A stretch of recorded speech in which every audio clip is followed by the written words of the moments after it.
This is nScreenNoise. My name is Colin Dixon, founder and chief analyst at nScreen Media, and today is May 16th, 2014. Three stories that may have slipped under your radar this week that I think have some importance. First up, Xbox, a dramatic shift in strategy for the company. They are now going to allow consumers to watch all of the video services like Netflix, YouTube, Hulu, etc. without an Xbox Gold subscription, which costs $60.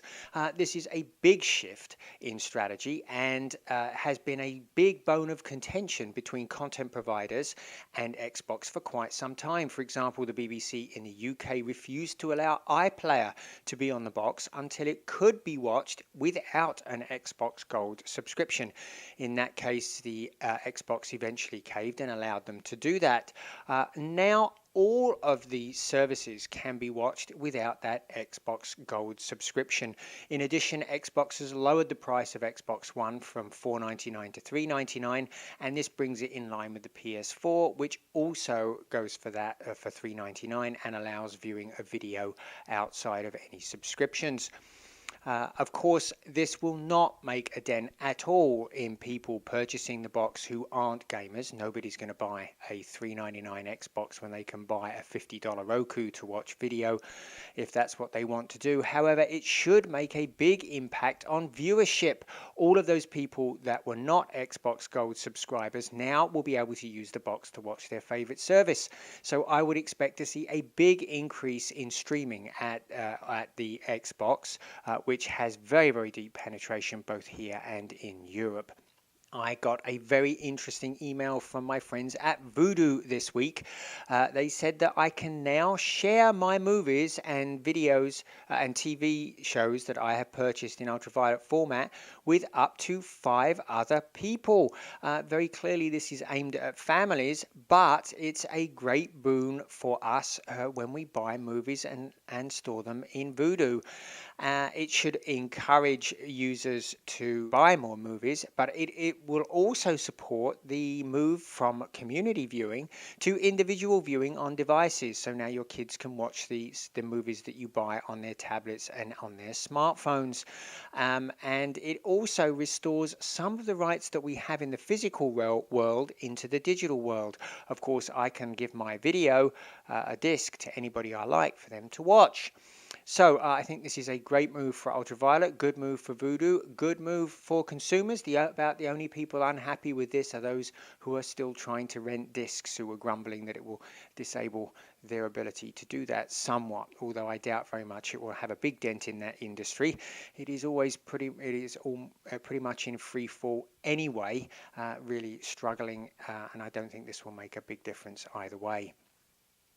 Talking of individual viewing, Freewheel released their Q1 2014 video monetization report this week, and in it they compare viewing of ads across PC, smartphone and tablet, both here and in the UK, and it was a pretty interesting numbers that really confirm other data that I'm seeing from people like the BBC and from the IAB, which came out last week. And that is that there is a big difference actually between the UK and the US in which screen is preferred. In the US, 79% of ad views are occurring on the PC, with just 11% on the smartphone and 7% on the tablet. Whereas in the UK, only 59% of those ad views are taking place on a PC, with 13% taking place on a smartphone and 17% on a tablet. The tablet is just on fire in the UK market. This is something we've seen in the iPlayer numbers, which if you want to check out, you can see on my website under the trackers heading.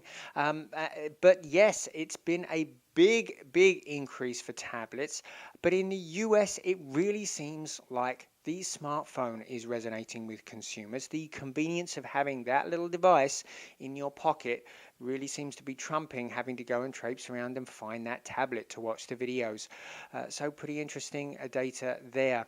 Now, if you want to learn much more about all of this, there are a couple of events that I think you should take note of. Next week, May 20th, Tuesday at 11 a.m. Pacific, 2 p.m. Eastern, is a free webinar It's called Making Fox Sports Go, and it's all about how Fox launched Fox Sports Go with live access to all of their sports channels. Fox Sports 1 and 2, all of the regional sports networks, Deportes, and even the local Fox affiliates. I'll have executives from Fox, from Akamai, and from Ambato there ready to discuss all of the details about how they launch that app. So you should definitely click right here and sign up for that free webinar next Tuesday, May 20th.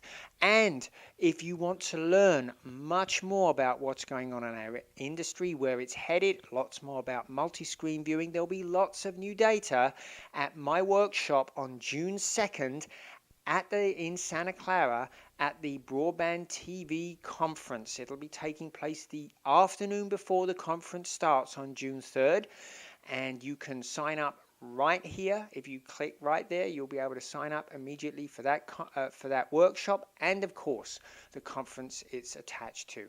I hope I'll be seeing you at one of those events very soon, and if not, I'll be seeing you back here at nScreen.